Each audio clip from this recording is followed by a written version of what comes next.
this week's video. For this week, I thought I would do a little book haul. So this is going to be my book haul for the month of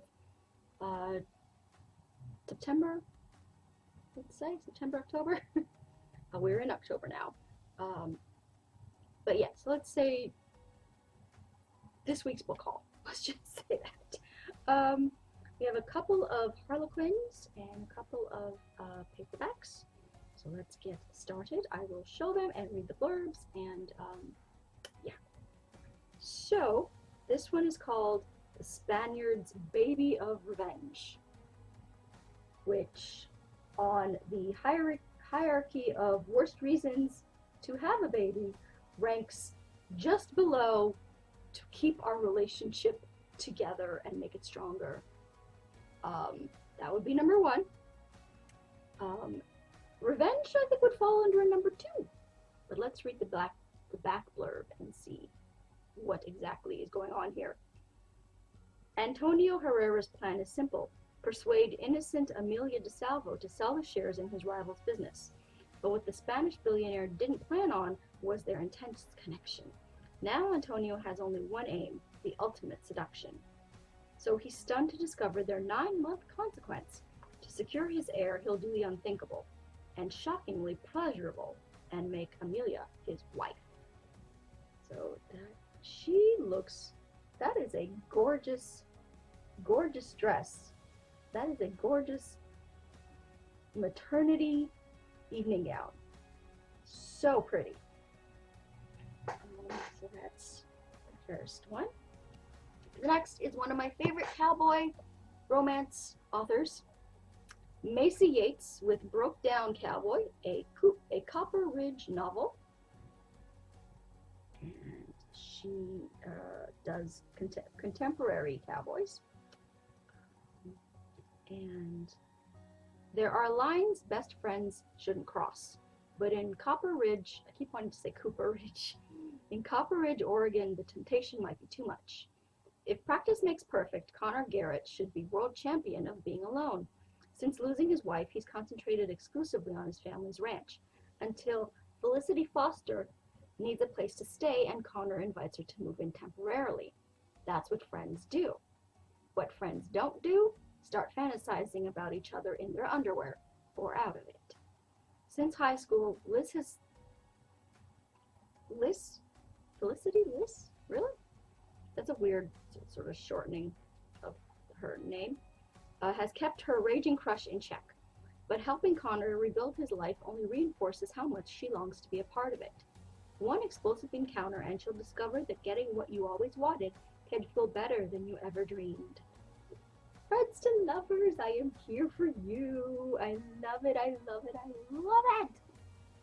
Very much looking forward to that. Next is another Harlequin Presents, and it's Julia James, who I think she wrote a standalone series, a lot like Love, I think it was, where like the heroine's a lawyer, and she's written like a couple of like successful contemporary like standalones. So I recognize that name, so I'm assuming it's the same person. Bought for the Greek's bed. There we go. Sorry about the glare there. But yeah, hopefully that's okay. Let's read the back, shall we? Bought for cash, bedded for passion. Vicky Peters knew her marriage was for convenience only. Theo Viakis wanted a society bride, and Vicky needed financial help for her charitable business. So of course, marriage is the only solution. But when their marriage ended, Theo kept the cash, believing his bride to be a cheating gold digger. Vicky is determined to get her money, so it's rightfully hers. Vicky is determined to get her money. It's rightfully hers. So Theo decides her presence in his bed will be money well spent. Oh, this sounds so wrong. So very wrong, and I'm looking forward to it. We will see. hopefully, and I mentioned this in my September wrap-up, alpha holes, the only way for me the alpha holes work is when you let us into their heads and give us their point of view so we understand, not condone, but understand why they're being an alpha hole, and you leave it to the reader to judge if they're willing to accept that, their reasoning, as a reason to keep reading. Hopefully that happens here. Oh, Harlequin Presents, I adore your inappropriateness. This is an old school Harlequin Presents, which I'm trying to get more and more of those. Carol Mortimer, who's written like a billion Harlequin Presents, Devil Lover. And look at that old school cover. I adore that. What year? 1981. 1981, the year my sister was born. So, Andreas had every reason to hate her. Regan's father had run off with the wife of Andreas Vatis. And Andreas wasn't the kind of man to take that lightly. He wanted revenge. Of course he did. And now that her father was dead, Regan was the only one who could appease Andreas's wounded Greek pride. I want what your father deprived me of, he told her insolently, a wife, and the sons I need to inherit the Vatis empire.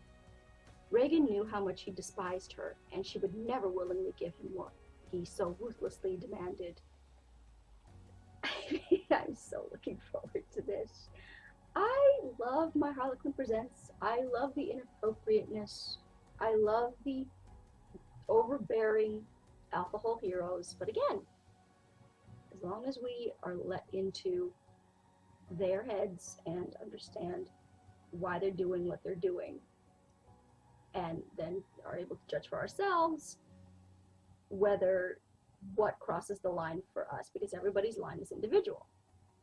So, Harlequin Presents, I adore you, and I'm very much looking forward to Devil Lover. Devil Lover. Okay.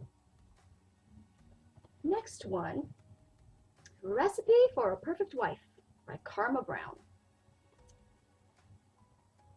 When Alice Hale let me show the cover.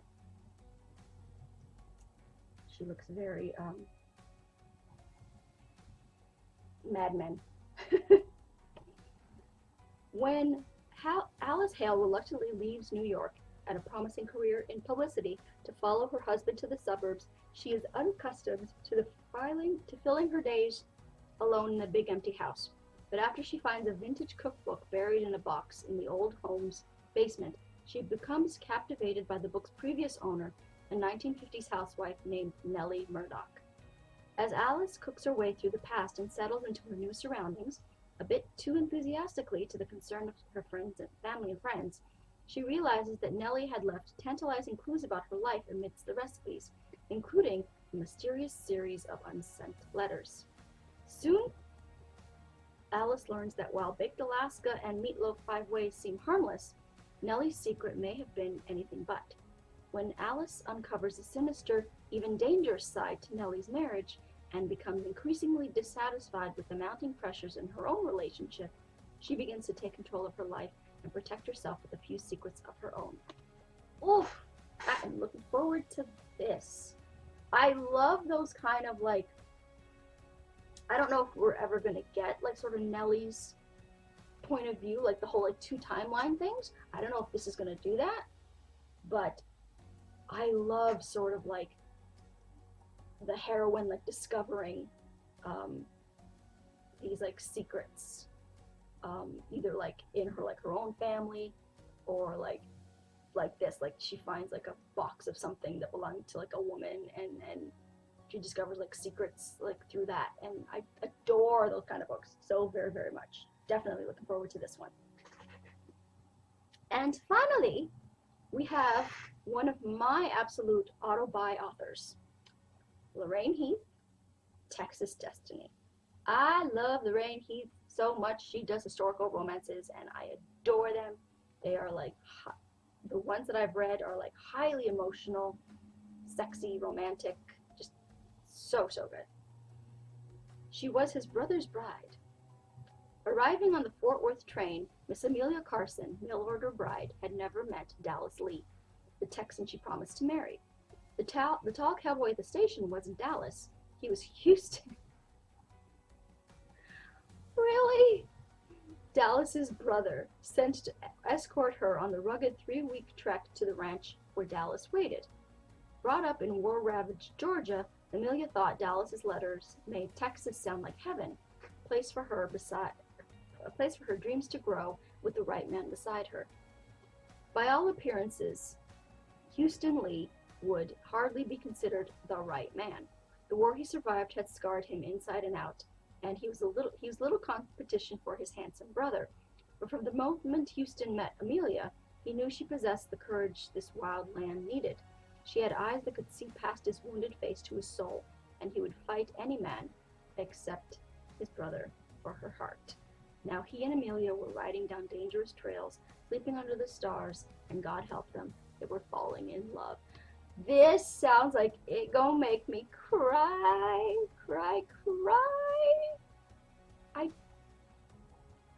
I have a feeling this is gonna be an emotional read. I am very much looking forward to it. Lorraine Heath's Texas Destiny. And that is going to be it for this week's video. Let me know if you've read any of these books. What did you think of them?